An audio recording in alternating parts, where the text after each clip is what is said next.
are a black woman, then you occupy the dust. So that's where we've come from.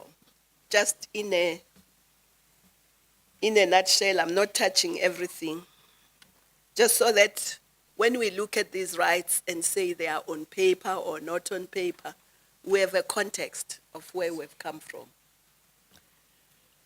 So I started by saying now we have a right to citizenship. It's not a privilege, it's a right. If one of your parents is a South African, you are a South African. If you are naturalized, you become a South African. And that citizenship you exercise equally. But of course, I'll come to specifics where that equality is not there yet. We have free movement. You can go to any part of South Africa. There's no blackjack that's going to knock at night and say, who's this one? Why is she here? She must go back to where she has come from. We have no homelands, because when they were trying to say now they think we must have citizenship, they gave us citizenship of their homelands. And you know the homelands, I won't go into details about them. So I think we have citizenship, and that's a good thing. We have a right to an ID, to a passport, to everything. You have a right to vote. Whether you exercise it or not is up to you, except that in the last election, there were some problems about addresses and so on, because that legacy of apartheid is still the one that informs who has an address and who doesn't.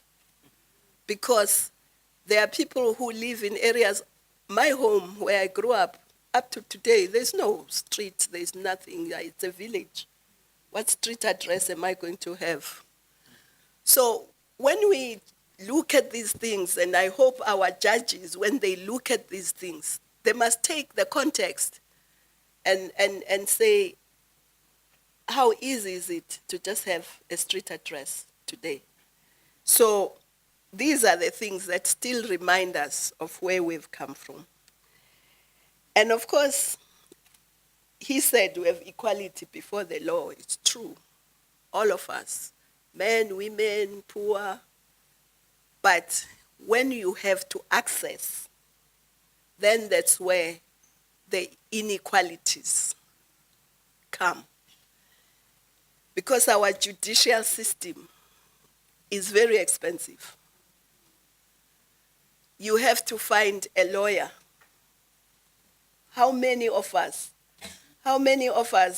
have thought of suing one, this or the other, but then you think, where am I going to get the money to pay the lawyers? That's a privilege, because you can then sue or decide not to sue or to sue. But sometimes you have to defend yourself. So there, the inequalities come, because even though there is a legal aid, which is an improvement, but it doesn't cover every area. So not everyone has the same access to the lawyers and to the legal system. But also, because of societal attitudes that still remain from the past, if you are a woman, there are more problems in accessing our legal system. Sometimes women tell us that if you are raped and you go and report,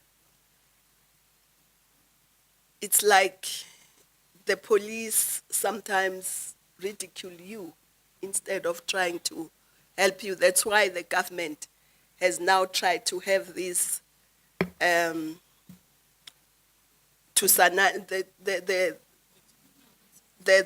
empowerment services were not to Sanani.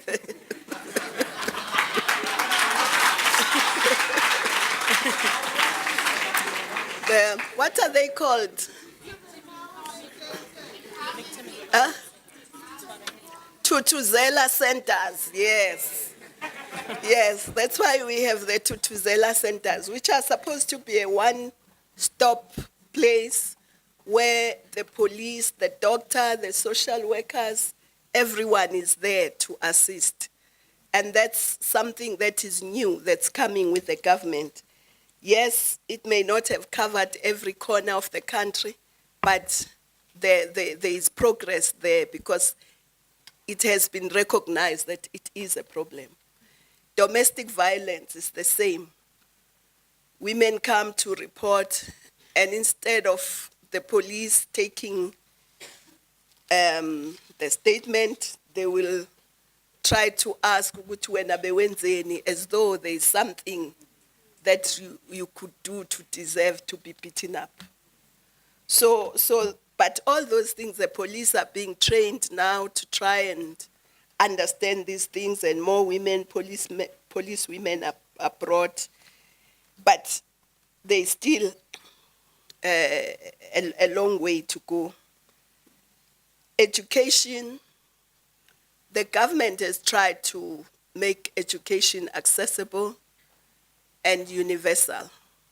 But, of course, the universality also means that if it's universal, it means nobody should be excluded from education because of poverty. So that, I think, is the struggle that we are waging now, to say there should be no child excluded from any institution if they qualify. But we should also look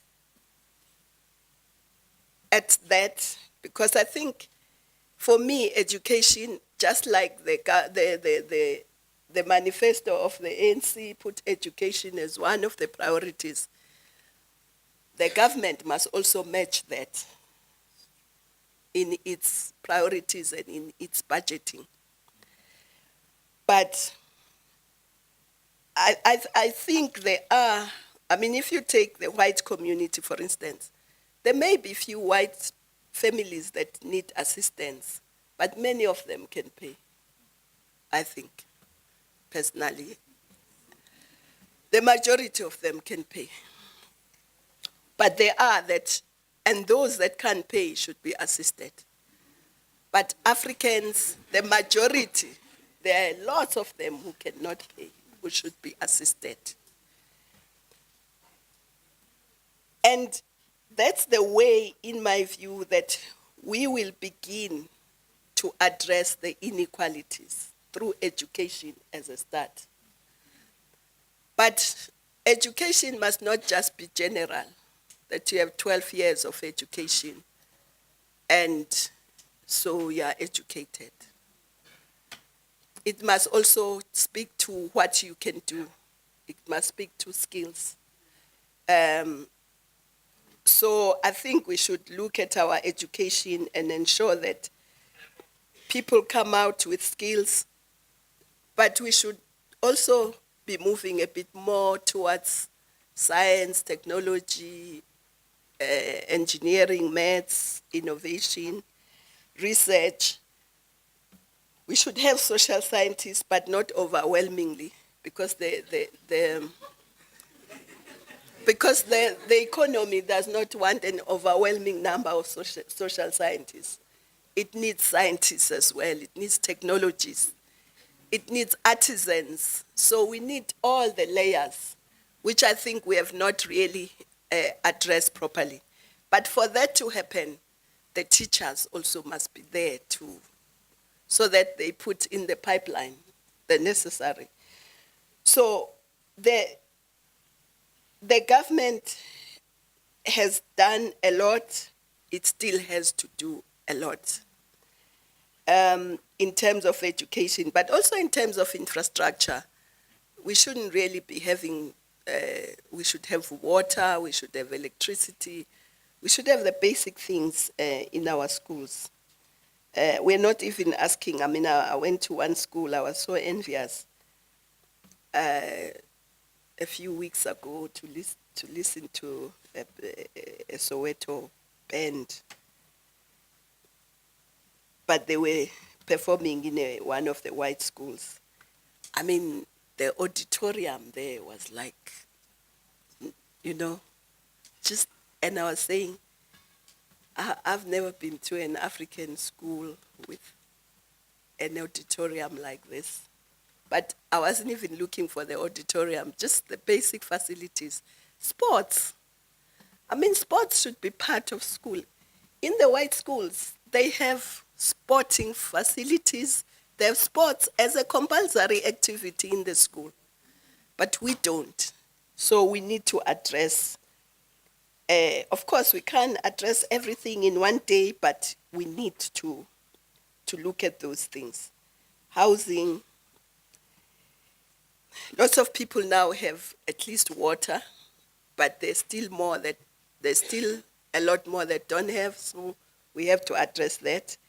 Electricity we've done very, very well, but there's still a segment of people, especially in the rural areas, that do not have electricity, that we can then address through off the grid.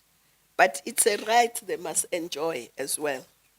Roads, especially rural roads. Our culture, promoting our culture, our song, our dance, our stories, that can also be a big job creator. We have seen in countries where they use it, even in Nigeria. Now they are the biggest film, second biggest in the world. So we need to address those kind of things, because culture is also important, because it's like your soul. So if your soul is not with you, then you are not together. But in culture, I believe that you need to stratify culture. You need to say, because culture is dynamic, it's not a static thing. It's not that our grandfathers were doing things that were done 1,000 years ago. It moves with the time. So we need to evaluate what are those things that we should keep because they are good, they can take us forward, and then we keep those and we advocate for them, we promote them. And those that are neutral, so we don't bother. Those who want to do them, they do them. Those who don't. Those that are detrimental, we should say so and try and not do them. But it should be those that are detrimental that we should say no to. Then the land issue, I won't say a lot because a lot is being said about land. But we you can't have the majority of the people in a country not having access to land. It's not sustainable.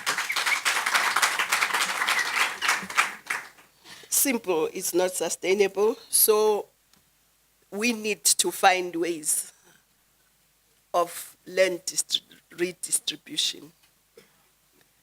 And we need to discuss going forward. There is a policy conference in the ANC coming. Those issues must be there, discussed. Policies must be reviewed and looked at, and I think that is going to be done.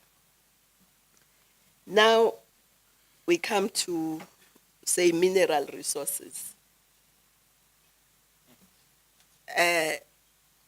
South Africa, as part of the continent, like the rest of the continent, we have lots and lots of mineral resources and natural resources, and they must work to improve the lives of people. We must turn them into wealth for the people. So we need to look at how do we first make sure that these minerals are accessible to newcomers in the market. And how are they assisted in financial institutions? Are they responsive to their needs. And how do we add value and beneficiate them so that we create the jobs here and send beneficiated goods and value-added goods so that when we export, we get more revenue and we stop importing a lot of the things that we could do here. But it means we must really kickstart or accelerate industrialization. Because without industrialization, manufacturing, we will always be importing finished goods and using lots of revenue to send out. So, but everybody has a right to a livelihood. So our training must train us for three things. It must train us to be innovators. So we need to also interrogate our institutions, whether they are training us in that direction. Secondly, it needs to train us to be entrepreneurs, to be job creators, and then train us to be able to get decent jobs. So that whole spectrum must be there, because we can't all be job seekers. At the same time, it's not realistic to say we can all be job creators. So there must be that spectrum of job creators, decent jobs, innovators, so that we actually manufacture things that we innovate and commercialize them. You know, one time I was very embarrassed. One German was telling me that the solar panels that they were using were actually first innovated here, but we didn't do anything about them. And we had an electric car, we never commercialized it. Now we're going to be buying electric cars from somewhere else. So that's another area that we need to look at, because these economic rights, without all those things, we will not be able to close the gap, we will not be able to enjoy those economic rights.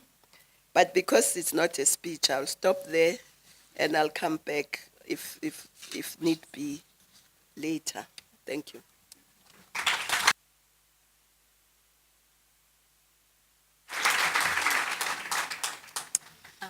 Thank you very much. I would like to now open the floor for engagement.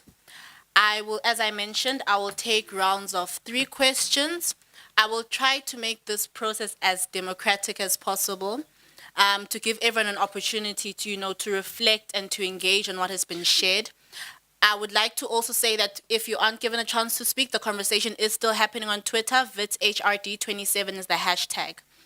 So I will start.